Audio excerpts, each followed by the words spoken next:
Magandang araw mga kaibigan. Pag-usapan natin ngayon ang reaksyon ng mga kongresista doon sa pahayag ni VP Sara na hindi siya mag-attend ng SONA at inappoint niya ang sarili niya as designated survivor. Okay. So, trending po itong topic na ito sa mainstream and social media. At ito, pakinggan natin ang reaksyon ng mga ilang kongresista. Dito, binabasa ko ang mga comments, mga balat sibuyas kayo, sabi ng mga netizens. Ito ang comment nila. Rosalie, may partikular na mga panawagan ang mga kongresista kay VP Duterte kaugnay ng sa pag-appoint niya sa kanyang sarili bilang designated survivor? Ella, bilang isang leader, dapat maging maingat sa pagsasalita si Vice President Sara Duterte. Ito ang posisyon ng mga kongresista kasunod ng kontrobersyal na pahayag ng pangalawang Pangulo. Ayon kay VP Duterte, hindi ito dadalo sa ikatlong State of the Nation Address o SONA ni Pangulong Ferdinand Marcos Jr. sa July 22 at itinatalaga ang sarili bilang designated survivor. Batay kay House Assistant Majority Leader Lanao del Sur 1st District Representative Sia Alonto Adjong, hindi nakakatuwa ang mga biro tungkol sa national security at succession. Bilang isang leader, dapat magbigay halimbawa at maging responsable anya si VP Duterte at huwag lumikha ng panik. Ayon naman kay One Rider Party List Representative Rog Gutierrez, seryosong event ang SONA at kung taken out of context ang pahayag ng Vice President ay makapagpapalala ito ng mga espekulasyon at mawawalang kabuluhan ang kahalagahan ng SONA. Giit naman ni Ako Bicol Party List Representative Jill Bongalon, House Assistant Majority Leader, ang dapat pagtuunan ng pansin ng mga leader ng pamahalaan ay kung paano maisusulong ang pag-unlad ng Pilipinas, hindi ang theatrics. Sa Estados Unidos, tumutukoy ang designated survivor sa isang individual na nasa presidential line of succession. Hinihiwalay ito sa malaking events kung nasaan ang Pangulo para matiyak na may hahalili sa posisyon sakaling may masamang mangyari sa presidente. Pero dito sa ating bansa, sinusunod natin yung nakalagay sa saligang batas, kung saan ang pangalawang Pangulo ang first in line na hahalili sa presidente kung hindi na nito magagampanan yung kanyang tungkulin. Balik sa iyo, Ella. Maraming salamat. Okay, so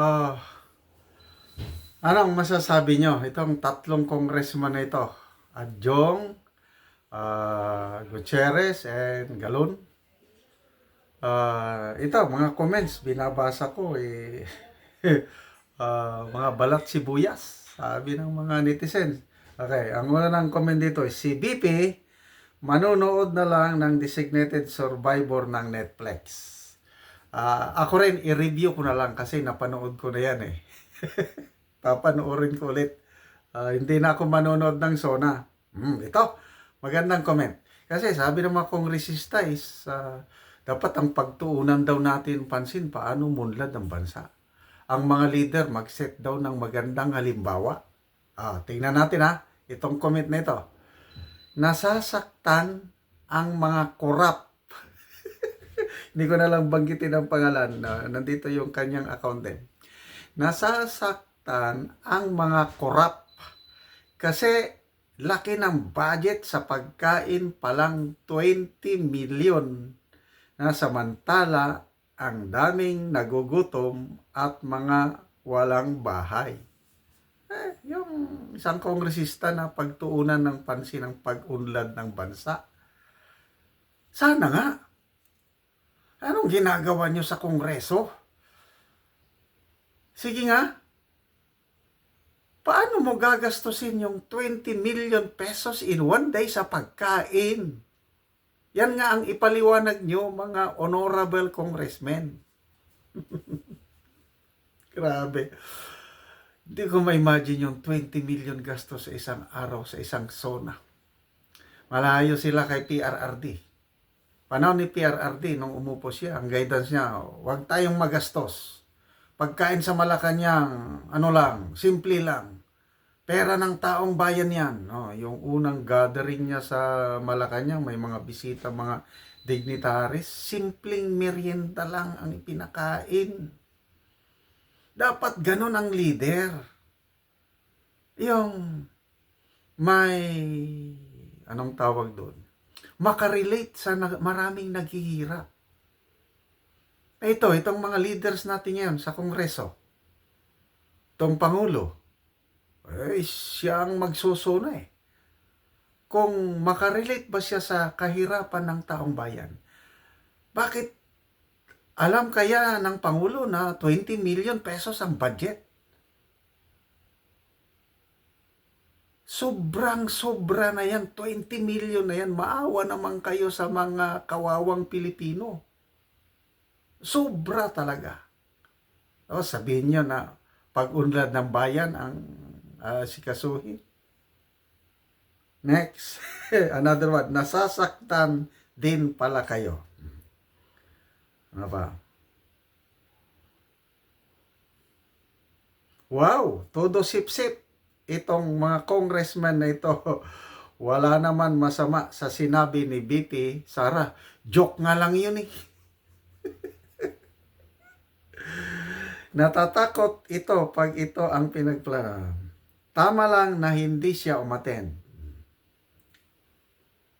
Balat sibuyas lang, mga kongresista. Balat sibuyas pala ang ugali nyo, na natakpan lang sa ginto. Hindi mahilig si BP makipagplastikan. Sana, ano pa ang pakinggan. Ulit lang naman yang mga pangako na yan. Correct. Ano ba bang bagong ire-report sa SUNA? Wow, ang galing ng congressman na ito ng Lanao del Sur. Sir, asikasuhin mo ang nasasakupan mo, lalo na ang Marawi, ang tagal ng nakatiwangwang.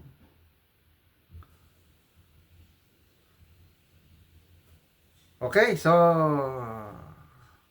ito, hoy, gising, mga UNTV, 20 million budget, one day lang, sana all kakain ng masasarap. Bakit pa siya pupunta, si BP bakit pupunta si BP, poros plastic ang mga dadalo. So, nakakalungkot po ang nangyayari sa ating bayan. Nung nagsimula itong administrasyong ito, punong-puno tayo ng pangarap, punong-puno ng pag-asa, di ba? Ako, tuwan-tuwan ako nung nanalo sila. Kasi nung kampanyahan pa, talagang ang ganda yung banding, ang ganda yung chemistry and everything. Nung nanalo na sila, umupo, ang ganda ng simula. Lalo na nung nandyan pa si Atty. Vic Rodriguez. Lalo na ngayon at naisiwalat na sa libro ni Atty. Vic Rodriguez.